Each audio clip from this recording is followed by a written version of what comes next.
First bill on the agenda is Representative Godfrey, House File 3005, the Metro Meals on Wheels bill. I will move that the bill be laid over for possible inclusion. Welcome to the committee, Representative Godfrey, to your bill. Thank you, Chair Zhang, and I will note that there are donuts being passed around as this is my first bill hearing. Please note for the record that I did wheel them in today, so it is a meal on wheels. I will keep this brief. House 3005 is a short bill with a big impact on our Minnesota veterans. It seeks to continue funding for the veteran-specific program within Metro Meals on Wheels, which is administered through Minnesota Veterans Affairs. This service delivers nutritious meals from a varied menu to almost 200 vulnerable veterans on a daily basis. Furthermore, each meal is tailored to the dietary needs of each veteran recipient, whether they are diabetic or dealing with a heart disease or anything that might require some specific nutrition.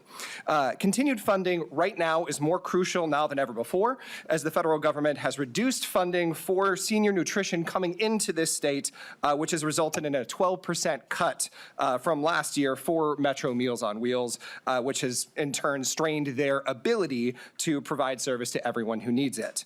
So to help with this, I'm asking that $995,540 be appropriated in the 2026-2027 biennium from the veterans budget so that we can continue providing this critical service to our vulnerable veterans. This program, I want to say, is highly targeted, accountable, and transparent.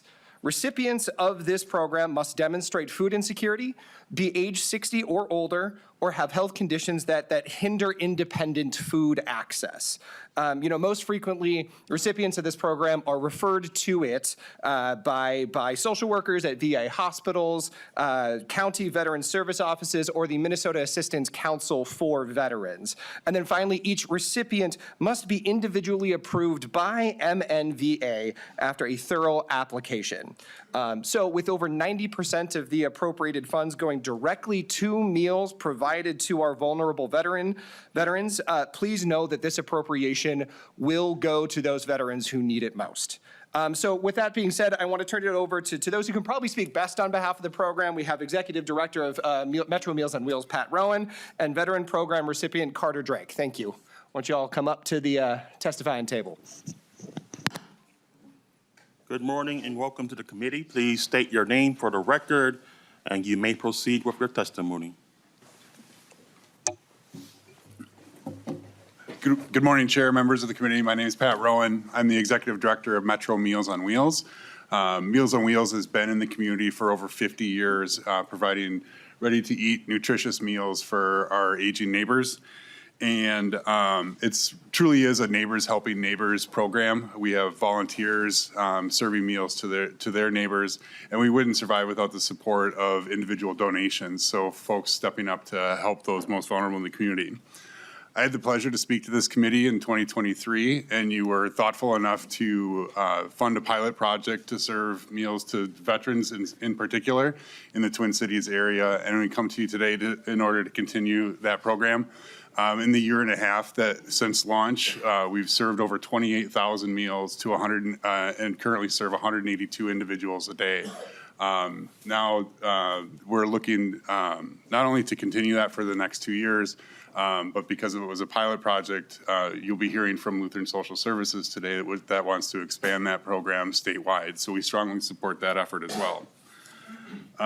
Meals on Wheels is important to aging veterans, many of whom face unique challenges as they grow older. Many of them lived on fixed incomes and relying on Social Security and pensions solely for their income. For veterans who may not have family nearby or have the ability to prepare their own meals for themselves due to physical or mental issues, Meals on Wheels provides a vital service and a connection to the community.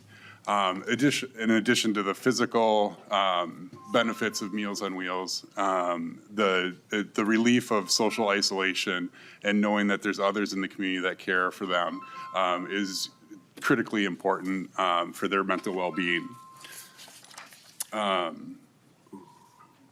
I do want to mention that over 45% of the people that we serve through Meals on Wheels indicate that their Meals on Wheels volunteer is the only person that they see in a given day. By passing House File 3005, this committee will provide the resources to continue serving veterans in need at our current level for the next 2 years. We understand that you have to make tough decisions over the next several weeks, but I urge you to think of our older adults who have served, who are now facing the challenge of increased costs for housing, healthcare, and food. Please help make sure that they get at least one complete meal and a visit from a friendly volunteer each day. Thank you, and I'm happy to answer any questions you may have. Thank you, Mr. Rowan. Next testifier, please state your name for the record and proceed with your testimony. Thank you. My name is Carter Drake, and I'm a veteran, and I served 1969 to 1970 in Vietnam. So I started Meals on Wheels in August of this year, and it's been a blessing for me. The meals are nutritious. It's given my life, since I've been retired, it's given my life some structure as far as I expect my meals at between 11 and 11:30. And, you know, it just kind of makes my day. I believe that the meals are, my wife always says my meals, you know, kind of put a smile on my face and kind of help me through the day. So I just like the Meals on Wheels. I believe it's been a blessing for me personally. And, you know, I'm just here to hope that it continues. That's pretty much all I have.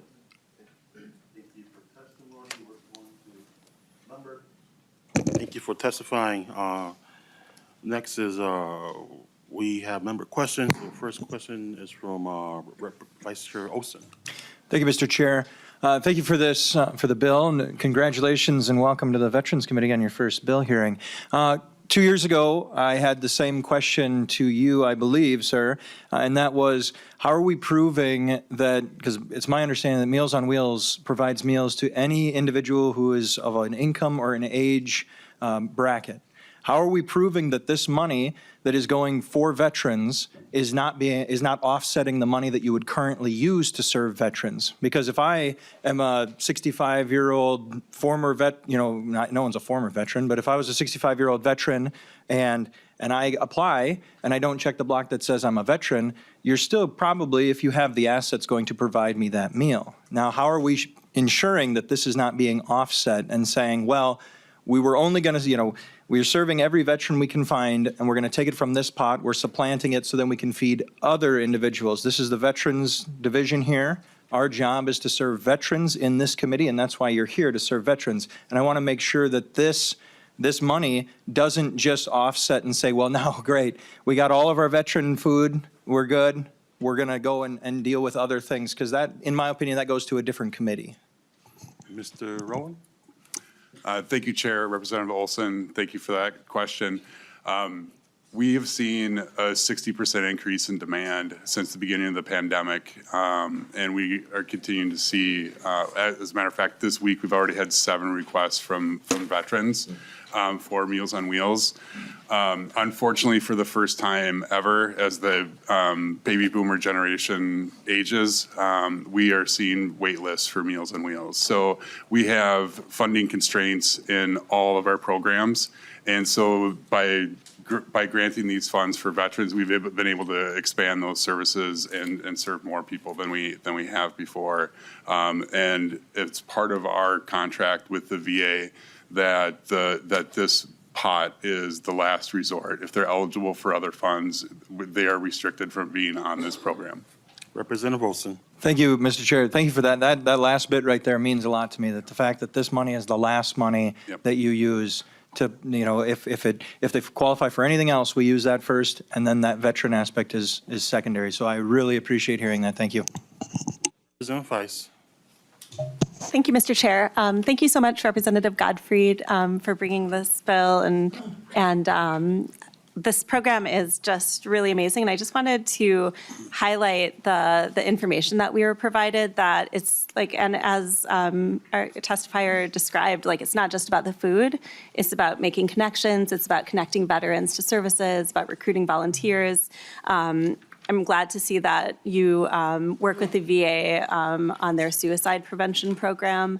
Just the whole kind of constellation of services that Meals on Wheels provides to veterans is really important. And I just wanted to lift that up and thank you for the work you do. And thank you, sir, for your service. Thanks. Representative Hemmingson, Vice Chair Hemmingson Yeager. Thank you, Chair. Thank you very much for bringing this bill. You know, I also serve on the Children and Families Committee, where we've also been talking about food insecurity. And we've been talking about it in kind of an ecosystem way with food shelves, food banks. And I think Meals on Wheels plays a very important part of that, because we're seeing federal cuts. The USDA just cut like truckfuls of food coming into Minnesota. So anything we can do to kind of put this puzzle together to help feed our people, especially, you know, our vulnerable, our veterans, our senior citizens, I think is imperative that we do. So thank you for bringing this. Any further discussion on the bill? Seeing none, Representative Gottfried, final remarks. Yes, thank you, Chair. And thank you to members of the committee for being here today and hearing House File 3005. I do just want to highlight again, there is growing demand for this program amongst the veteran community. And again, in a time where we are seeing some financial cuts from the federal government, we as a state really need to make sure that we're supporting our veterans in our state. So just would encourage support for House File 3005 and hope that it can be incorporated into a larger bill within the committee here at some point. Thank you. Thank you, Representative Gottfried. I will renew my motion that House File 3005 be laid over.